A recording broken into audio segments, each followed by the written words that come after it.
한 사람의 신앙은 그 사람이 다른 사람을 대하는 태도에서 나타납니다. 물론 신앙은 하나님과 관계를 맺는 것이지만 하나님과 관계 맺은 사람은, 그래서 하나님의 자비와 긍휼을 경험한 사람은 다른 사람을 대할 때 그 자비와 긍휼로 대하게 되기 때문입니다. 성경을 아무리 많이 읽고 기도를 수십 시간을 하고 또 헌금을 많이 하는 사람이라 할지라도 바로 가까운 이웃을, 또 자기 가족들을 대하는, 다른 사람들을 대하는 방식이 세상 사람들과 다를 바가 없다면 참 그리스도인이라 할 수 없는 겁니다. 사도 베드로는 성도들을 향해서 여러분들은 하나님과 관계 맺고 천국의 질서를 가슴에 품고 사는 천국 백성입니다. 하지만 이 땅을 살아가는 동안에는 세상 권력자의 통치를 받는 한나라의 백성이고, 때로는 주인을 섬겨야 하는 노예이기도 하고, 어떨 때는 종들을 부리는 주인이기도 할 겁니다. 때로는 믿지 않는 남편을 섬겨야 하는 아내이기도 하고, 아내를 인도해야 될 남편이기도 할 겁니다. 그런데 우리가 그들을 대하는 태도가 세상과는 달라야 하는 겁니다 라고 하면서 하나님의 창조 질서를 따라, 또 아들 예수 그리스도께서 보여주신 본을 따라 다른 사람을 그렇게 대해야 한다고 했습니다. 그런데 이렇게 세상을 마주 대하여 살아가는 성도들, 특별히 교회 공동체를 이루고 있는 자들에게 지난주 8절 말씀에 5가지 권면의 말씀을 주셨죠. 마지막으로 말하노니 너희가 다 마음을 같이하여, 이것은 개인의 의견 내지 말고 무조건 지도자에게 순종하라 이런 것이 아니라 공통의 목적을 위해 마음을 같이하라, 조화를 이루라 라는 것이었고요. 둘째로 마음 생각만 같이 하는 것이 아니라 동정하며, 이것은 함께 아파한다, 느낌도 감정도 함께 나누라고 했습니다. 그리고 형제를 사랑하며, 이렇게 생각과 느낌까지 나누면 그 형제의 진짜 필요가 무엇인지 알고 살펴주는 소위 형제애, 동지애라는 것을 갖게 된다는 겁니다. 그리고 불쌍히 여기며 애간장이 끊어지는 마음으로 형제에게 진짜 필요한 것이 무엇인지 알아서 생각, 느낌만이 아니라 실제 필요를 채워주는 데까지 가는 것이 불쌍히 여기는 것이라고 했습니다. 그리고 이렇게 사랑할 때 기본 자세는 겸손해야 한다고, 성도는 위에서 아래로 시혜를 베푸는 그런 자세가 아니라 이미 주님께 다 받은 것을 내가 흘려보내는 통로뿐이기 때문에 뭔가 좀 잘난 것이 있어도 내 것이 아니고 주님이 주신 은혜입니다 하고 항상 자기를 낮추어야 된다, 자기를 정직히 대하면 겸손할 수밖에 없다라고 말씀했습니다.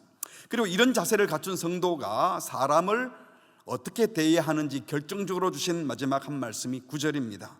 악을 악으로 욕을 욕으로 갚지 말고 도리어 복을 빌라. 그리고 말씀하시기를 이를 위하여 너희가 부르심을 받았으니, 교회가 성도가 세상으로 부름받은 목적이 바로 악을 악으로 욕을 욕으로 갚지 않고 도리어 복을 빌게 하려고 부름을 받았다는 것입니다. 그렇게 해서 이 부름의 목적에 맞게 살아갈 때 이는 복을 이어받게 하려 하심이니라, 하나님의 복을 상속받게 될 것이라고 하셨습니다. 한마디로 교회는 세상의 질서와는 전혀 다른 하나님 나라 질서를 보여주기 위하여, 하늘의 복을 이어받기 위하여 이 세상에 보냄받았다는 것입니다. 9절 말씀에 악을 악으로 욕을 욕으로 갚지 말고, 여기서 갚다, 아포디돔이, 이 단어는요 값을 지불하다라는 데서 나온 단어예요. 그러니까 무엇을 구했으면 바로 값을 지불하는 건 당연한 것이죠. 그래서 일반적으로 악을 악으로 욕을 욕으로 갚는 것은 누가 악하게 하면 악을 되갚아주는 것, 욕을 욕으로 갚는 것 당연하게 여긴다는 겁니다. 우리 어린 아이들을 보면, 아무리 어린 아이들이라도요, 누가 친구가 때리면 맞고 가만히 있는 아이 봤습니까? 내가 용서해야지, 이런 아이 봤어요?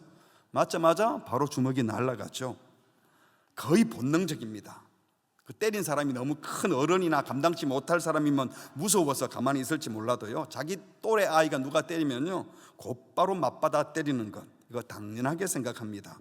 어른들의 경우는 다른가요? 그렇진 않죠. 금방 맞받아치면 손해볼 것 같아서 살짝 피할지는 몰라도 나중에 험담을 하든가 야합을 해서 다른 방식으로든 어쨌든 보복하는 게 보통 사람들입니다.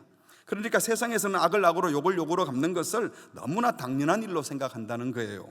율법에서도 레위기 24장에 보니까 같이 합니다. 상처에는 상처로, 눈에는 눈으로, 이에는 이로 갚을지라. 남에게 상의를 입힌 그대로 그에게 그렇게 할 것이며. 받은 만큼만 돌려주라는 거죠. 신명기 19장 21절에 보면 내 눈이 긍휼히 여기지 말라. 생명에는 생명으로, 눈에는 눈으로, 이에는 이로, 손에는 손으로, 발에는 발로니라. 물론 이 율법의 정신은요, 보복하라는 건 아닙니다. 이것은 한 대 맞은 사람이 딱 한 대만 그 정도 강도로 되갚지 않고 한 대 맞으면 두 대, 세 대 때려주고 더 세게 때려주는 이런 일들이 벌어지지 않습니까? 그러니까 과한 보복을 막기 위해서 소위 동해복수법, 딱 받은 만큼만 되돌려주라. 이것은 보복을 하라는 것이기보다 잘못된 보복을 막으려는 최소한의 법인 것이죠. 하지만 사람들은 어쨌든 받은 만큼 돌려주는 정도는 당연하다고 생각합니다. 그러다 보니까 우리 주변에 원수 갚는 이야기, 보복하는 이야기, 이게 다 소설이나 영화나 드라마 주제가 되고요. 사람들은 그런 드라마나 영화를 보면서 응원하죠. 저놈은 벌 받아야 돼. 아유, 제가 잘 되면 안 되는데. 그러면서 보복하는 것, 응징하는 것을 당연하게 여기고, 악이 징벌을 받으면 정의가 시행됐다면서 대리 만족을 느낍니다. 하지만 사람들이 말은 정의 시행이라고 하지만요, 자칫 잘못하면 죄인들의 마음에 있는 그 보복심을 자극하고 원수 갚는 것이 당연하다는 메시지를 심어줄 수 있기 때문에 여러분, 세속적 가치관을 갖고 만들어진 그런 영화나 드라마나 그런 것을 보고 생각을 만들어가면 안 되는 겁니다. 조심해야 합니다. 보복하면서 마치 자기가 정의를 추구하는 자인 것처럼 착각해서는 안 된다는 겁니다. 어쨌든 이 세상에서는 악을 악으로, 욕을 욕으로 갚는 것, 보복하는 것, 되갚아주는 것, 그거 당연하게 생각하는 문화입니다. 그러나 교회는 그러지 말아야 한다는 겁니다. 악을 악으로, 욕을 욕으로 갚지 말고 도리어 복을 빌라. 교회는 되갚아주는 자가 아니라 복을 비는 자라고 했습니다. 누가 내게 악을 행한다고 똑같이 악으로 되갚아주지 말고, 누가 모욕적인 말로 비난하고 악하게 말한다고 똑같이 말로 되갚아주지 말라는 거예요. 세상에서는 많이도 아니고 받은 만큼만 되돌려 주는 정도는 괜찮지 않아요? 그가 뭐 잘못입니까? 라고 생각할 겁니다. 받은 만큼만 돌려주는 거. 하지만 주님은 그렇게 가르쳐 주지 않으셨습니다. 우리 예수님이 산상설교에서 말씀하셨죠. 너희들이 율법에서 또 눈은 눈으로, 이는 이로 갚으라 하였다는 것을 들었지만, 레위기에, 신명기에 그런 말씀이 나오지만 사실 그 법도 과하게 보복하지 않게 하려고 주신 율법의 장치다. 하지만 나는 너희에게 이르노니, 동해복수법의 정신은 사실 보복하지 말라는 것이다. 그래서 내가 진짜 말하는데 악한 자를 대적하지 말라. 누가 내 오른뺨을 때리거든 왼편도 돌려대야 된다. 되갚아주지 말라는 것이 예수님께서 우리에게 주신 말씀이에요. 부부가 막 다투가도 오면 저 사람이 어떻게 했어? 너 이 사람이 어떻게 했어? 그래서 내가 할 수 없이 그랬다. 되갚아주는 건 당연하다. 이런 논조로 말하는 경우가 얼마나 많습니까? 친구들 사이에도 얘기를 들어보면 제가 어떻게 했기 때문에, 제가 어떻게 했기 때문에, 그래서 나는 이렇게 하는 게 정당하다, 되갚아주는 게 정당하다는 이런 생각을 가지고 말을 하잖아요. 주님은 그렇게 말씀하지 않으셨다는 거예요.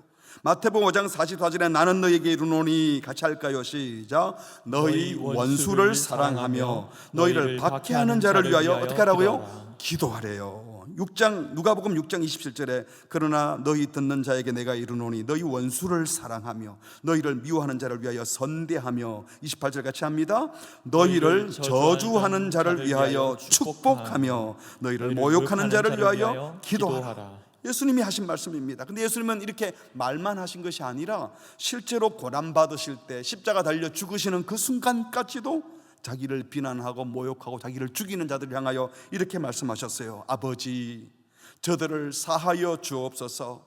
자기들이 무슨 짓을 하는지 모르고 저러고 있습니다. 용서해 주십시오. 그들을 불쌍히 여기면서 그들의 죄를 용서해 달라고 간구하셨습니다. 지금 이 글을 쓰고 있는 사도 베드로는 이 예수님을 보았어요. 목격했어요. 그 예수님의 하시는 말씀을 다 들었어요. 앞선 2장 말씀에서도 이미 말을 했지 않습니까? 2장 21절에 이를 위하여 너희가 부르심을 받았으니 그리스도도 너희를 위하여 고난을 받으사 너희에게 본을 끼쳐, 무슨 본? 고난의 본을 끼쳐서 그 고난의 자취를 따라오게 하셨다고 하셨어요. 그러면서 그 예수님은 22절 같이 합니다. 그는 죄를 범하지 아니하시고 그 입에 거짓도 없으시며 욕을 당하시되 맞대어 욕하지 아니하시고 고난을 당하시되 위협하지 아니하시고 오직 공의로 심판하시는 이에게 부탁하시며. 예수님은 심판자가 되지 않고 하나님께 심판은 다 맡기고 예수님은 끝까지 맞대어 욕하거나 공격하지 않고 끝까지 사랑하고 복을 비는 분이셨다는 겁니다. 그래서 이 예수님을 믿고 따르는 신자는 당연히 보복하는 자가 아니라 그리스도를 본받아 기꺼이 인내하고 고난을 받아내고 끝까지 사랑으로 다가가야 한다는 겁니다. 이를 위하여 부름을 받았다는 거예요. 그래서 오늘 말씀처럼 악을 악으로 욕을 욕으로 갚지 말고, 교회는 세상이 당연시하는 되갚아주는 보복하는 문화에 찌들지 말고 따라가지 말아야 한다는 겁니다. 그리고 여기서 한 걸음 더 나아가 어떻게 하라고요? 도리어 어떻게? 복을 빌라. 복을 빈다 이 말이 율로게오, 이렇게 율가 좋은 이라는 뜻이고 로게오가 말하다는 뜻이거든요. 그러니까 좋은 말을 하는 거예요. 저주하다의 반대말로 좋게 말하라 라는 겁니다. 그러니까 그리스도인은 누가 봐도 저 정도 때는 화내도 되겠어, 저 때는 욕해도 누가 뭐라 그러겠어 하는 그 상황에도 저주하지 말고 안갚음하지 말고 어떤 경우에도 축복하고 중보 기도해주고 좋게 말하라는 겁니다. 여러분, 그런데 실제로 악을 악으로 갚지 않고 복을 비는 것이 가능할까요? 악한 자 욕하는 사람들 보고 아유 참 인생 불쌍하다, 저렇게 인생 사나 하고 불쌍히 여기는 정도는 뭐 억지로라도 하겠지만, 나를 욕하는 사람을 복을 빈다? 축복한다? 해본 적 있으신가요? 저도 이 말씀을 처음 볼 때는 보복하지 않고 참는 정도는 뭐 하라면 하겠지만, 저 나쁜 놈들 불쌍히 여기는 정도는 하겠지만 저런 사람들에게 도리어 복을 빌라고 이건 너무 과한 요구가 아닌가요? 하는 생각이 언뜻 들기도 했습니다. 남의 돈 수억 원 떼먹고 한 집안을 풍지박산을 내고 자기는 떵떵거리며 살며 잘못했다는 생각도 안 하고 사는 사람이 있다면 복을 빌 수 있겠어요? 내 가족들에게 몹쓸 짓을 한 사람이 있다면 그 사람을 축복할 수 있겠습니까? 이렇게 하라는 건 너무 무리한 요구 아닌가요? 과연 우리 인간이 그렇게 할 수 있을까요? 하는 생각이 듭니다. 그렇다면 주님께서 사도 베드로가 우리가 못할 일을 지금 하라고 하는 것일까요? 여기서 우리가 기억해야 될 것은요, 악을 악으로 갚지 말고 욕을 욕으로 갚지 말고 도리어 복을 빌라, 이 말씀은 절대로 낯선 말씀이 아니라는 것입니다.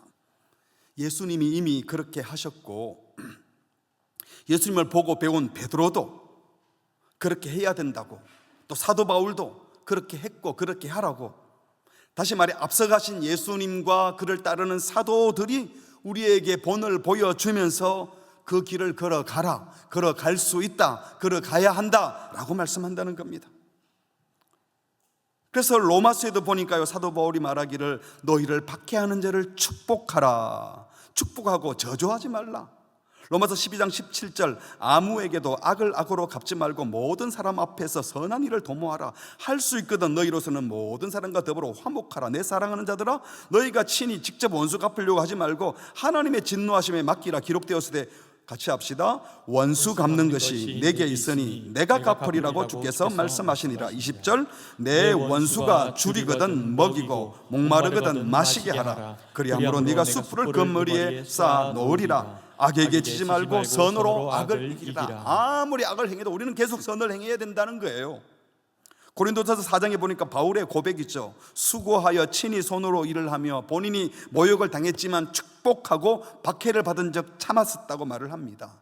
데살로니가전서 5장 15절에 같이 합니다. 삼가 누가 누구에게든지 악으로 악을 갚지 말게 하고 서로 대하든지 모든 사람을 대하든지 항상 선을 따르라. 여러분, 사도들이 이런 말씀을 하는 것은 도리어 복을 비는 이 길, 이거 결코 천사들 같은 존재만 하는 일이 아니라 우리 모든 성도들이 그렇게 할 수 있고 또 해야 하기에 주신 말씀인 줄 믿습니다. 아멘 하기가 싫어요? 좀 부담이 되죠, 사실은. 여기서 중요한 것은요, 우리가 부름받은 목적이 오늘 9절에 이를 위하여 너희가 부름을 받았대요. 하나님께서 교회를, 우리를 세상으로 부르신 목적이 바로 그거래요. 악을 악으로 갚지 않게 하려고, 욕을 욕으로 갚지 않게 하려고, 다시 말해서 세상이 당연하다 하는 대로 살지 않게 하려고, 그럴 때도 복을 비는 자 되게 하려고 저와 여러분을 부르셨다는 거예요. 그래서 하나님 나라의 새로운 질서를 보여줘서, 야, 이런 동네도 있구나, 우리랑은 다르네, 우리는 이게 당연한데 이 사람들은 이게 당연하지 않구나, 그래야 된다는 것입니다. 그렇습니다. 교회는 자신에게 해를 끼치는 자들에게도 선을 행하고, 악을 행하고 욕을 하는 자들에게도 도리어 복을 비는 자, 축복하는 자로 부름을 받았습니다. 이렇게 살면 뭐 교회가 봉이가, 우리 예수 믿는 사람이 봉이가, 이런 화가 나는 마음도 들 수 있지만요, 그러지 말래요. 세상에 없지요, 그런 것이. 교회만이, 성도만이 할 수 있는 일이라는 거예요. 하나님께서 예수님을 보내신 목적이 바로 그랬습니다. 하나님이 세상을 이처럼 사랑해서 독생자를 주신 목적이 뭡니까? 예수님을 믿는 자마다 멸망하지 않게 하려고, 그 대신 영생 얻게 하려고. 하나님이 아들을 세상에 보내신 이유는 세상 벌하고 심판하기 위해서가 아니라 예수님 때문에 세상이, 우리 모두가 어떻게 해요? 구원 얻게 하려고 하셨다는 겁니다. 예수 이름으로 모인 공동체, 교회를 부르셔서 우리가 심판받지 않고 구원받았다는 것에 감사하여, 우리가 죽어 마땅한데 살려주신 은혜에 감사해서 우리가 받은 대로 세상에 그 모습, 그 질서를 보여주게 하려고 우리를 이 땅에 남겨두신 거라는 겁니다. 세상은 악을 악으로 갚고 욕을 욕으로 갚는 것이 당연하겠지만, 교회는 악을 악으로 갚고 욕을 욕으로 갚는 심판자가 되는 것이 아니라, 그 어떤 경우에도 아무리 우리에게 나쁘게 하는 사람에게도 생명을 주고 구원하고 복되게 하려고 세상에 존재하는 줄 믿습니다. 교회가 존재하는 목적이, 성도가 이 세상에 존재하는 목적이 바로 심판자 되는 게 아니라, 벌 주는 자가 되는 것이 아니라, 응징하는 자가 아니라 구원자가 되는 것이기 때문에 그렇습니다. 최종 심판은 주님이 하실 거예요. 왜 내가 분노해서 정의를 시행하겠다고 합니까? 우리는 사랑하고 복을 빌고 구원하는 겁니다. 여기서 많은 사람들이 오해를 하는 거죠. 악한 자는 벌 주고 심판해야 되지, 악한 자, 나쁜 놈에게 복을 빌면 그 악을 조장하는 것 아닙니까? 그런 생각 들지 않으세요? 그러나 여기서 중요한 것은요, 악을 악으로 갚지 말고 욕을 욕으로 갚지 말고 도리어 복을 빌라, 율로게오, 좋은 말을 하라, 축복한다, 좋은 것을 말하라. 더 엄밀히 말하면 좋게 말하는 것, 좋은 것을 말하는 거예요. 근데 진짜 좋은 것이 무엇입니까? 교회에만 있는 좋은 것, 교회만 줄 수 있는 진짜 좋은 것이 뭐예요? 그걸 말하래요. 그게 뭘까요? 율로게오, 유앙겔리온, 좋은 것, 좋은 소식, 복음입니다. 여러분, 축복하라는 것이 단순히 좋은 말, 친절한 말로 복을 비는 정도가 아니라 실제로 자기를 핍박하는 자들에게까지, 악한 자에게까지도 복음을 전하는 겁니다. 그래서 그 사람이 회개하고 죽게 돌아오게 하는 것이 도리어 복을 비는 거예요. 착각을 하면 안 됩니다. 악한 자를 축복한다 그래서 나쁜 짓 한 사람이 계속 나쁜 짓 하면서 계속 죄 지으면서 잘 먹고 잘 살게 하라는 것 아니에요.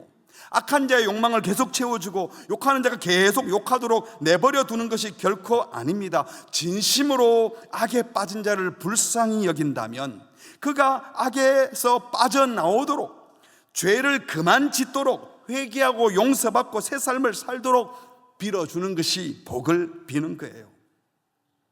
결국 성도가 복을 비는 것은 이 복음을 들려주고 보여주고 전하는 것입니다. 복음을 듣고 회개하고 주께로 돌아오게 하는 것이 바로 도리어 복을 비는 것입니다. 그러므로 악한 자에게도 복을 비는 것은요, 악을 조장하는 것이 결코 아니라 진짜 악을 멈추게 하는 것입니다. 믿으시기 바랍니다. 그리고 이 복음을 전하지 못할 만큼 악한 사람 없어요. 예수님이 누구를 불쌍히 여겼습니까? 목자 없는 양 같음을 불쌍히 여겼다라고 했습니다. 참 목자 대신 예수님을 만나지 못해서 엉뚱한 길로 돌아다니면서 비교 경쟁하고 싸우고 이 세상 것 좀 가졌다고 떵떵거리고 없다고 열등감 느끼는 그 불쌍한 사람들, 그들에게 복을 비는 것은 이 참 목자 대신 예수님을 만나도록 하는 것입니다. 복음을 전하는 것이에요. 어떤 면에서는요, 죄인이 그 죄에 합당한 형벌을 받고 징계를 받아서 죄를 깨닫게 하는 것이 어쩌면 진심으로 그 영혼을 복되게 하는 것일 때도 있는 겁니다. 이런 차원에서 우리가 도리어 복을 비는 자가 되어야 한다는 것은 남만 좋게 하는 것이 아니라 결국은 우리를 복되게 하는 거예요. 더 정확히 말해서 보복하는 것, 그거 우리에게 복되든가요? 어떨 때는요, 저런 놈들은 그냥 벌 받았으면 좋겠어. 좀 하나님 좀 어떻게 안 해주시나, 저런 사람들은. 그래서 그 사람들이 정말 나쁘게 되고 가정이 풍비박산이 나고 어려워지면 아이고 속 시원하다, 그렇든가요?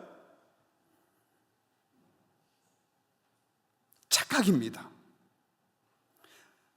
보복하는 것은요, 잠시 시원할 거라는 착각을 하게 만들고 실제로 그 사람에게도 유익하지 않고 나에게도 유익하지 않아요. 오히려 우리가 복을 빌어야 되는 이유는요, 보복하지 않고 복을 빌게 될 때 복을 이어받는다, 진짜 복을 우리가 상속받을 수 있다는 것입니다. 그래서 원수도 악행자도 축복하라고 하시는 것은 그 사람도 진짜 복에 이르게 하고 나도 복에 이르게 하고 이 사회가 복되어지도록 하기 위해서 이 복음을 전해야 된다는 것입니다. 이 말씀을 진정으로 믿음으로 받아서 순종하시겠습니까?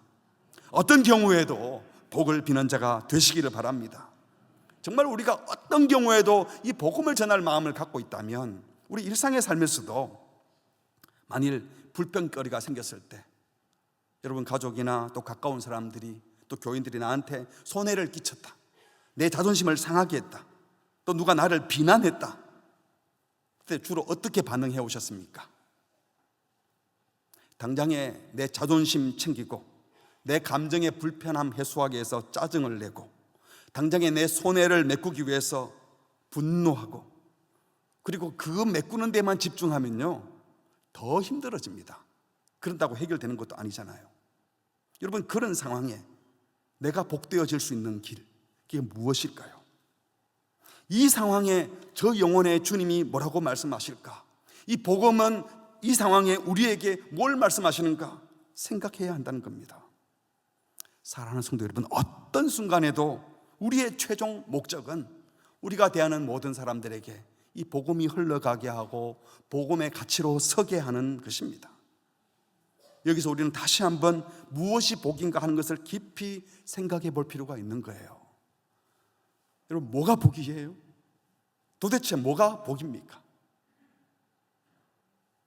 나쁜 놈들을 불쌍히 여기겠지만 복을 빌지는 못하겠다라고 말할 때 무슨 복을 못 빌겠다는 겁니까? 뭐가 복이라고 생각해서 그렇게 말한 겁니까? 나쁜 짓 하면서 그렇게 떵떵거리며 잘 먹고 잘 살게 내버려 둘 수는 없지 않습니까? 잘 먹고 잘 사는 게 복이라고 생각하니까 그렇게 못 내버려 두겠다고 생각한 것 아닙니까? 이 땅에서 잘 먹고 잘 사는 것, 떵떵거리며 사는 것이 진짜 복인가요? 그리고 계속 죄 짓다가 지옥 가는 게 복인가요? 예수 믿는 사람이 그런 복을 받아야지, 그 나쁜 놈들이 그런 복을 받으면 이거 불공평한 것 아닙니까? 라는 거 말할 때 그 복이 도대체 뭐예요? 우리도 모르는 사이에 엉뚱한 것을 복이라고 생각하고 사는 거예요. 그러니까 나쁜 놈이 잘 되는 거 싫다, 그 잘 되는 거 아니잖아요. 그러다가 지옥에 땔감이 될 건데 불쌍한 거 아닙니까? 사랑하는 성도 여러분, 엄격히 말하면 예수 믿으면 복 받는다라는 말은 틀린 말입니다. 예수 믿으면 복 받는 게 아니라 예수 믿는 것이 복입니다. 예수와 함께 죽고 예수의 생명으로 다시 살아가는 성도는요, 이 세상의 질서를 따르지 않고 하늘 질서를 따라 어떤 경우에도 복을 빕니다. 사랑하고 섬깁니다. 보복하려고 하지 않습니다. 복을 빕니다. 이런 존재가 되었다, 이게 복된 거예요. 세상 사람들은 어려운 상황에 문제가 해결되면 그것만 복이라고 하지만 우리는 문제가 해결 안 되는데도 마음의 평정을 유지할 수 있고 하늘 소망 때문에 믿음의 길을 걸어갈 수 있다. 어느 게 더 복입니까? 복된 존재가 된 것, 그 자체가 이미 복입니다. 그리고 이 복된 성도는 예수님과 함께 하나님의 자녀가 되었어요. 예수님이 하나님의 아들인데 우리가 예수 믿으면 우리도 하나님의 아들이 되어가지고 로마서 8장 17절에 보니까 자녀이기 때문에 상속자가 되는데, 하나님의 상속자, 하나님이 여우보르시는 그 복을 이미 상속받은 상속자들이에요. 근데 예수님과 함께 똑같이 상속을 받았는데 예수님처럼 예수님이 고난과 함께 영광을 받으셨기 때문에 우리도 고난과 함께 영광을 상속받는다는 거예요. 그런데 지금 우리가 받는 고난이 장차 받을 영광과 비교하면 너무 아무것도 아닌 고난이기 때문에 여전히 고난은 있지만 큰 복을 상속받은 자로서 흔들림 없이 우리가 할 길을 갈 수 있다는 것입니다. 하나님의 자녀된 저와 여러분은 이 땅에 썩어 없어질 것, 더럽고 쇠하는 것이 아닌 썩지 않고 더럽지 않고 쇠하지 않은 하늘 유업을 이미 상속받은 복된 상속자들인 줄 믿습니다. 그런데 이 세상을 살아가는 동안에는 아들 예수님처럼 예수님과 함께 고난도 함께 받아야 한다는 겁니다. 그래서 우리는 복된 자들이지만 이 세상에서는 하늘 유업을 상속받았지만 이 세상에서는 불편한 일들이 생기고 부당한 일을 만나고 불의한 일들을 경험하게 되는 겁니다. 그렇다고 해서 우리가 복 없는 자입니까? 아니요, 여전히 복 있는 자예요. 그러나 세상에서는 복 받았다 그러면 이런 불편 부당한 일, 불의한 일들이 많은 중에도 나는 그 불행이 비켜가고 그런 고난이 왔다가도 사라지고 다행히 다 고난받는데 혼자 고난받지 않으면 그걸 복 받았다라고 생각하고 하나님이 함께 하셨다라고 말합니다. 분명 그런 점도 있어요. 신앙이 어릴 때는요, 그런 식으로 표가 나게 아유 나와 함께 하셨다 느끼게 해주시는데, 지금 사도 베드로는 우리에게 그런 말씀을 하는 게 아니에요.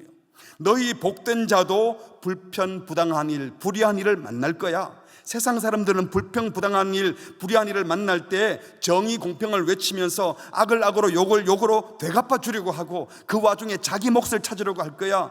그게 정의라고 말하지만 사실은 욕심 챙기는 거지. 하지만 너희들은 그런 자들이 아니잖아. 너희 복된 자들은 악을 악으로 갚지 않고 욕을 욕으로 갚지 않고 도리어 복을 비는 자가 되어야 해. 그래야 모두가 복되어지고 불의한 세상이 진짜 복되게 되는 거야 라는 말씀을 우리에게 하시는 것입니다. 사랑하는 성도 여러분, 하나님께서 우리를 불편, 부당, 불의한 세상으로 보내신 목적은 세상 사람들처럼 악을 되갚아주고 부당하게 행하는 자들에게 속 시원하게 되갚아주는 심판자 되라고 보내신 것이 아닙니다. 그 상황에 오히려 하나님의 은혜, 자비, 사랑, 용서 이런 것을 보여주게 하시려고, 야, 이런 사람들도 있구나, 이런 식으로 사는 사람들도 있구나, 이런 공동체도 있구나. 그래서 그들로 하여금 그리스도 안에서 참된 복을 그들이 보고 느끼고 복음 안으로 들어오게 하려고 저와 여러분들을 부르신 줄 믿습니다. 사랑하는 성도 여러분, 구원받은 성도가 세상으로 부름받은 목적이 무엇이라고요? 천국으로 왜 보내지 않고 악한 세상으로 보내셨다고요? 우리를 악이 존재하는 세상으로 보내신 이유는 그 악에 정복당하지도 편성하지도 말고 그 악한 질서를 거슬러 살게 하려고, 세상과는 전혀 다른 방식으로 살게 하려고, 세상 사람들이 당연하다라고 생각하는 그 방식이 아닌 전혀 다른 방식으로 살아서 천국을 보여주려고, 예수가 누구신지, 예수님이 보여주신 참된 평화가 무엇인지 보여주게 하려고 저와 여러분들을 보내신 줄 믿습니다. 그렇게 사는 저와 여러분이 복된 존재인 줄 믿습니다. 바라기는 우리가 이미 받은 복이 무엇인지 여러분 흔들리지 마시고 분명히 받은 복을 확인하고 어떤 경우에도 악을 악으로 갚지 않고 욕을 욕으로 갚지 않고 복을 전하는 복음의 통로가 되시기를 바랍니다. 그래서 실제의 삶에도 나를 해치는 원수에게라도 그 어떤 상황에도 저 사람도 복음 들어야 되는데, 예수 믿어야 되는데, 구원받아야 되는데 불쌍히 여기고 그들에게 진짜 필요한 복음을 전하며 그들을 복되게 하는, 그래서 복되게 하는 일에 쓰임받는 참된 평화를 일구어내는 우리 모든 성도님들 되시기를 주의 이름으로 축복합니다. 아멘. 그런데 악을 악으로 욕을 욕으로 갚지 말고 도리어 축복하라는 이 말씀을 들으면, 그러면 이 세상의 모든 나쁜 놈들 벌 주지 말고 다 오냐 오냐 하고 받아주는 겁니까? 공적 정의 수행도 하지 말라는 것입니까? 이런 질문을 던질 수도 있어요. 그런데 베드로전서 2장 13절을 보시면요, 인간의 모든 제도, 이것은 정치 기구들을 말해요. 권력 기구들, 이것을 주를 위하여 순종하라고 했어요. 혹 위에 있는 왕 혹은 그가 악행하는 자를 징벌하고 선행하는 자를 포상하기 위하여 보낸 총독들에게 하라. 하나님께서 공권력을 세우신 이유가 권세자는 그 하나님을 대리해서 권선징악, 악행하는 자는 벌 주고 또 착한 일을 하는 사람에게는 상 주는 이 정의 시행을 위해서 공권력을 주셨다는 겁니다. 하나님께서는 이 공권력을 통하여 정의를 수행하라고 하셨습니다. 그러니까 권세자가 된 사람은 절대로 자기 마음대로 자기 기분대로 통치하면 안 되는 겁니다. 하나님의 뜻에 맞는 정의 수행자, 법을 지켜나가는 정의 수행자가 되어야 하고, 그래서 저와 여러분은요, 권력자가 무서워서가 아니라 우리 주님을 위하여 그 권력자에게 정의가 수행되는 한 순종해야 하는 겁니다. 그래서 공권력이 악행자에 대한 징벌을 정해진 법에 따라 집행하면 정의 시행이 되는 거예요. 하지만 이걸 개인이 자기 마음대로 하면 이게 보복이 되는 겁니다. 근데 개인이 안가품하면서 너무 화가 나서 그냥 안가품하면서 마치 정의 수행을 하는 것처럼 하면 여기서 문제가 발생하는 거죠. 사람들 사이에 안가품할 일이 얼마나 많아요. 그건 정의가 아니라는 겁니다. 근데 여러분, 역사를 되돌아볼 때 이 공권력이 정의를 온전히 제대로 실행했던 적이 얼마나 있었을까요? 우리 주변에 억울하다, 손해본다, 나쁜 놈들 누가 다 싹 쓸어버리면 좋겠는데 그런 생각하는 사람들 있지 않나요? 법원에서도 왜 재판 결과가 나와도 또 상수하고 대법원까지 자꾸 올라가려고 그럽니까? 억울하다는 것 아닙니까? 수십 년 전에 사형 선고 받고 또 이미 죽고 없는데 나중에 와가지고 그때 재판 잘못했다, 명예회복해준다 이러고 말한들 무슨 소용이 있어요? 그 오랫동안 힘들었던 마음은 누가 또 해결해 주겠습니까? 그러다 보니까 경찰도 검찰도 법원에서도 제대로 역할을 못하는 것 같으니까 우라통만 터지는 사람들 참 많잖아요. 인간이 통치하는 나라에는 늘 그런 불만이 있습니다. 어느 나라든 그렇습니다. 입법 자체가 잘못되는 경우도 있죠. 이 국회의원들이 법을 만들어도 자기 동네에 맞도록 자기 기분에 따라서 하는 경우도 있어요. 나라 전체를 생각 못하고. 또 아무리 법을 잘 만들어도 그것을 시행하는 정부 관료들이 욕망에 가득 차 있으면 자기 마음대로 법을 적용하잖아요. 또 사법부가 타락하는 일도 분명히 있어요. 아무리 제도를 잘 만들어도 여기저기서 계속 문제는 발생합니다. 그래서 억울한 사람들의 마음을 헤아려 주고 싶은 마음에 사람들이 영웅을 만들어내죠. 영화나 소설, 드라마 같은 데 보면 자꾸 영웅이 등장하잖아요. 그래서 나쁜 놈들 없애고 억울한 사람들 다 풀어주는데 다 그냥 영화에 나오는 이야기예요. 공권력이 정의를 시행해 주지 못한다는 마음을 갖고 있는 사람들의 마음을 시원케 해주는 거죠. 그래서 영웅이 자신의 울분을 해소시켜주고 안갚음을 대신해주면 카타르시스를 느끼고 박수치고 좋아합니다. 그런데 그런 영웅이 진짜 있습니까? 영웅 같은 사람들 종종 있지만 모두 다 한계 많은 인간들일 뿐이고 영웅인 줄 알았는데 나중에 보면 아무것도 아닌 사람인 경우도 얼마나 많습니까? 그렇다면 우리는 정의 시행을 포기해야 되나요? 아닙니다. 우리 그리스도인들 입법하는 일, 국회의원들이 입법 잘하도록 선거 잘해야 됩니다. 국회의원들이 지역구에 와서 이 동네 잘 살게 해주겠다 이런 말을 하면 안 되고 나는 이런 법을 만들 거다 이렇게 말을 해줘야 되고 그 사람의 면면을 봐서 법을 잘 만들겠다, 자기 마음대로 하지 않겠다 이런 사람을 뽑아줘야 되는 거죠. 정부 관료 잘 뽑아야 됩니다. 권력자 함부로 뽑으면 안 되는 거예요. 더 나은 법이 만들어지고 법 집행이 제대로 되고 그래서 공정이 이루어지는 복된 사회를 꿈꾸려고 노력해야 합니다. 교인 뽑아주지 마시고요, 공권력을 잘 시행할 수 있는 정의 시행할 인격과 능력을 갖춘 지도자를 뽑아야 하는 겁니다. 하지만 다른 한편으로는요, 성도가 이 세상을 살아가면서 가져야 될 진짜 마음가짐은 이 사법적 정의 시행만 가지고 되는 것이 아니라는 겁니다. 왜냐하면 참된 평화는 인간들이 정의를 시행하고 수행해서 된 적이 없고 그걸 가지고 하나님 나라가 임하지 않기 때문입니다. 진짜 평화는, 참된 샬롬은, 하나님의 나라는 하나님이 행하신 일, 정의와 긍휼을 보여주셨던 예수 그리스도, 우리의 진짜 의가 되시는, 참 의가 되시는 예수 그리스도를 믿고 따르는 성도들을 통해서 이루어질 것이기 때문입니다. 사람들 저마다 진리를 말하고 정의를 외치는데 사실은 가만히 보면 내 억울함을 풀려고 하고 내가 손해본 것 해결하고 싶어 하는 겁니다.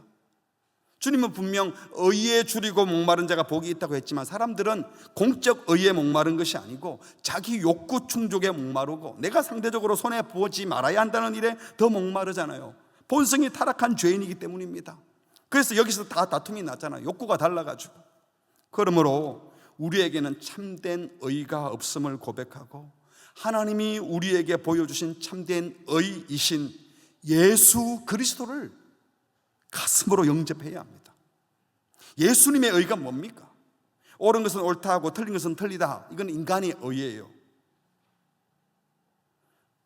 하나님의 의는 옳지 못하게 해서 영원한 심판에 처한 우리를 살려내기 위해서 자신의 목숨값을 치루어서 긍휼과 자비를 베풀어서 우리를 살려내신 것이 바로 하나님의 의입니다. 인간의 모든 불법과 불의를 자신의 생명값을 치름으로 용서하시고 그들이 받은 의를 아무 대가 없이 계속 흘려보내게 하는 그것이 바로 하나님의 의입니다. 이 의를 받아야 됩니다. 율법의 의가 아닌 하나님이 보내주신 의. 여러분, 죄인들 사이에 공의가 시행되면요, 정의가 이루어졌다 그러면 우리 적이 제거되고 우리 편이 살아남는 거예요. 그래서 한쪽이 이기고 한쪽이 망하는 거예요. 그러나 하나님의 정의가 시행되면 모두 함께 배부르고 같이 평화를 누리게 되는 겁니다. 우리는 이 의를 받아야 되고 이 의를 보여주어야 합니다. 그 의를 보여주는 삶의 방식이 바로 오늘 9절 말씀인 거예요. 악을 악으로 욕을 욕으로 갚지 않고 도리어 복을 빌라.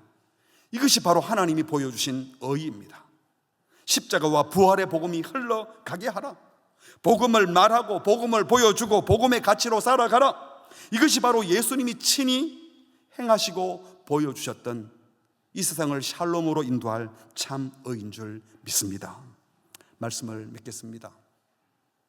이를 위하여 너희가 부르심을 받았으니 이는 복을 이어받게 하려 하십니다.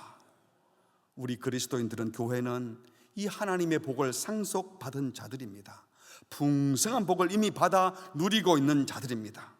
그래서 우리는 이 세상에서 되갚아주는 인생이 아니라 예수님이 하셨던 것처럼 나에게 고통 주는 자에게, 나를 비난하는 자에게도 도리어 복을 빌어주는 자로 부름받았습니다. 교회가 존재하는 목적이, 성도가 이 세상에 존재하는 목적이 악을 악으로 갚지 않고 도리어 복을 비는 자가 되어서 참된 복을 이어받는 것입니다.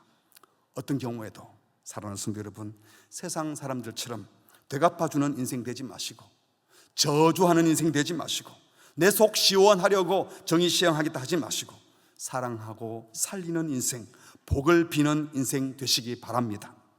아무리 악한 자라도, 아무리 나를 고통스럽게 하는 자라 할지라도 그 사람도 복음 앞에 서야 되고, 아무리 나한테 해를 끼친 사람도 예수님 만나야 되는 인생입니다. 예수님 만날 가치가 없는, 복음 앞에 설 가치도 없는 그런 악한 인생은 아무도 없기 때문입니다. 끝까지 참된 의가 되신 예수 그리스도의 복음을 증거하는, 그래서 참된 복을 보여주시는, 이 땅에 참된 샬롬을 이루어내시는 주의 백성들 되시기를 주의 이름으로 축복합니다. 아멘. 우리 함께 찬양하겠습니다. 예수 우리들의 밝은 빛, 은혜와 긍휼을 베푸시는 주, 이 의의 길을 따라가는 주의 자녀들에게 주님은 계속 빛을 비춰주십니다. 이 의의 길을 따라가면 무사안일하고 만사형통하고 모든 게 다 잘 된다, 이런 것이 아니라 어떤 상황에도 이 복을 누릴 수 있고 복음의 통로가 될 수 있다는 겁니다. 세상 사람들은 이 땅에 좀 더 가졌어, 또 조금 잃었다고 해서 웃다가 울다가 하지만 우리는 어떤 상황에도 감사할 수 있고 복을 빌 수 있기 때문에 그게 진짜 복이잖아요. 참된 복 대신 우리 예수님을 찬양하겠습니다.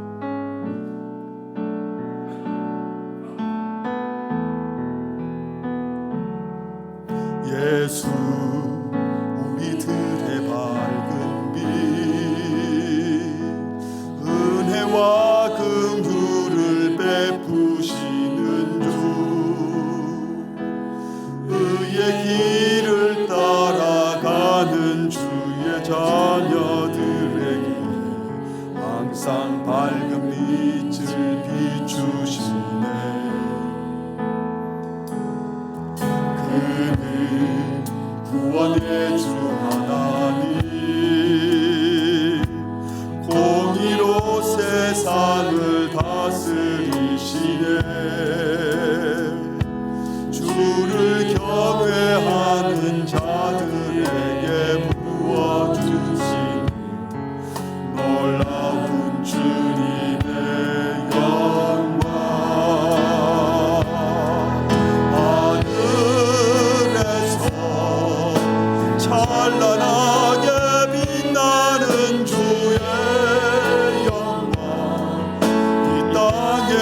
오셨네.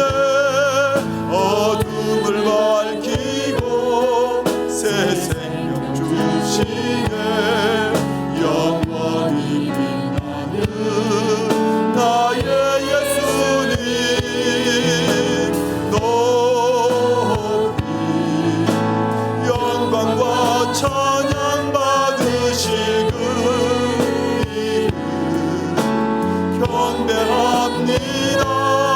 슬픔을 거두고 내게 찬양 주시네. 기쁨의 노래를 영원한 나의 빈 예수께. 예수 우리 집에 밝은 빛 은혜와 긍휼을 베푸시는 주. 그의 길을 따라가는 주의 자녀들에게 항상 밝은 빛을 비추시네. 그는 구원의 주 하나님 공의로 세상을 다스리시네. 주를 경외하는 자들에게 도와주시네. 놀라운 주님의 영광 하늘에서 찬란하게 빛나는 주의 영광 이 땅에 오셨네.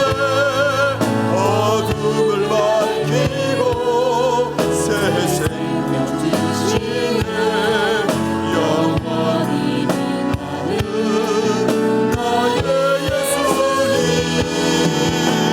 높이 영광과 찬양 받으시고 경배합니다. 슬픔을 거두고 내게 찬양 주시네. 기쁨의 노래를 영원한 나의 빈 예수께. 하늘에서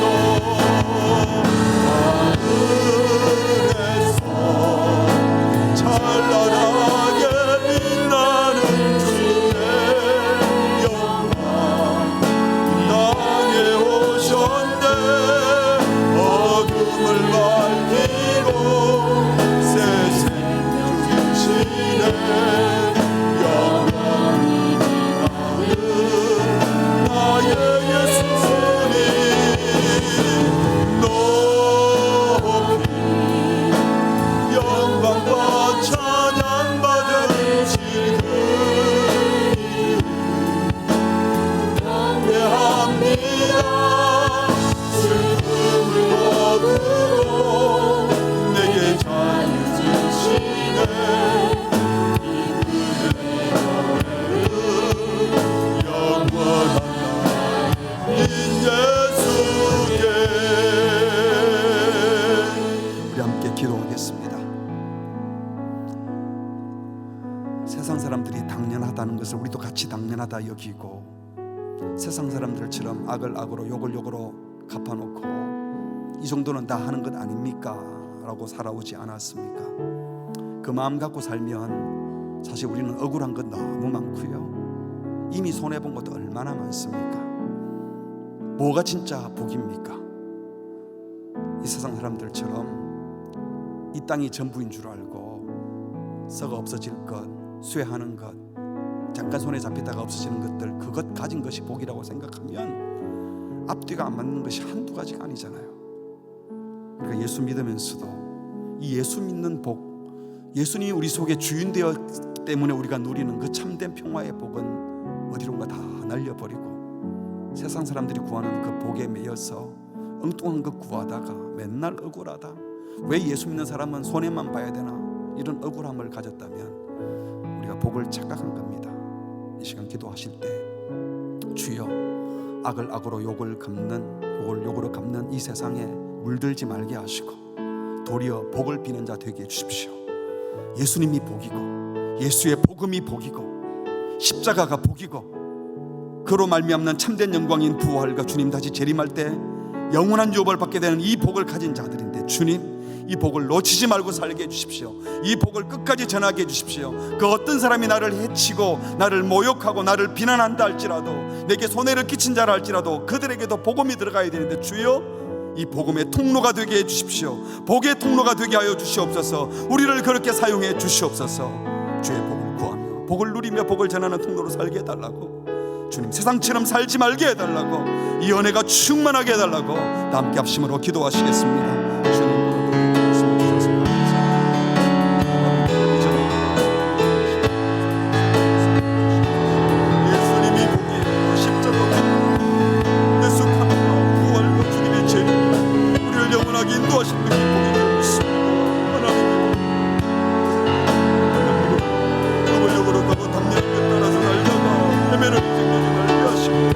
하나님 아버지, 주님이 주시는 참된 의가 실현되게 하시고 그 일을 전하며 보여주는 자가 되게 하여 주시옵소서. 우리 성도님들 가운데 인간한 가운데 너무나 억울하고 답답하고 힘든 일이 많아 지체된 자들이 있습니다. 그 와중에도 우리가 어떤 복을 받았는지, 무슨 복을 받아 누리고 살자인지, 우리가 이미 약속받은 상속이 무엇인지 기억하게 하시고, 그래서 이 복 붙들고 믿음으로 살아가게 하여 주시옵소서. 흔들림 없이 평화를 누리게 하시고 감사하게 하시고 샬롬을 누리며 살게 해 주셔서 예수 그리스도의 복음을 전하는, 증거하는 복된 자들 되게 하여 주시옵소서. 하나님 유일한 복 예수 그리스도를 전하는 자가 되게 하시고 복음의 사도가 되게 하여 주셔서 하나님 힘들지 않고 지치지 않고 살아낼 수 있는 용기와 믿음을 허락하여 주시옵소서. 오늘도 이 삶을 모든 성도들에게 은혜를 베풀어 주시옵소서. 우리가 받은 그 긍휼과 자비를 받은 은혜로 모든 삶을 살아낼 수 있도록 주여 은혜를 베풀어 주시옵소서.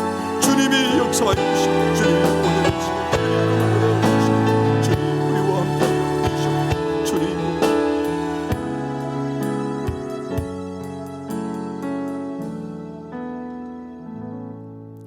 하나님 아버지, 우리가 행한 대로 되갚아 주지 않으시고 우리는 억만 죄악에 빠졌고 주님을 대적하는 원수였음에도 불구하고 아들의 생명값을 치루어 긍휼과 자비를 베푸시고 구원하신 주의 은혜에 감사합니다.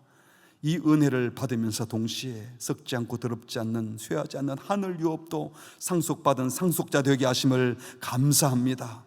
이 복된 존재로 이 세상을 살아가는 동안에 이 세상 방식을 따라 잃어버릴 때도 있고 손해볼 때도 있고 억울할 때도 많이 있습니다. 그러나 그 억울함과 답답함은 우리가 받을 영광에 비하면 아무것도 아니기에 그 어떤 경우에도 저주하지 않고 되갚는 인생 되지 않고 악을 악으로 욕을 욕으로 갚는 것이 아니라 도리어 복을 비는, 복음을 전하는 복의 통로가 되는 인생 되게 하여 주시옵소서. 우리의 실제 삶에도 나를 해치고 나를 비난하고 나를 무시한다고 해서 똑같이 반응하는 어리석은 인생 되지 말게 하시고, 같은 믿음의 형제들 사이에도 이런저런 일이 생길 때에 이 복음의 가치를 가지고 형제와 자매를 대하고 끝까지 용납하고 사랑하고 품어주고 손잡고 갈 수 있는 믿음의 사람들 다 되게 하여 주시옵소서. 참 의가 되시는, 영원한 의가 되시는 예수 그리스도를 가슴에 품고 예수를 주로 경배하며 주님과 동행하는 주님의 의를 보여주는 복된 성도들 되게 하여 주옵소서. 예수님의 이름으로 기도합니다. 아멘.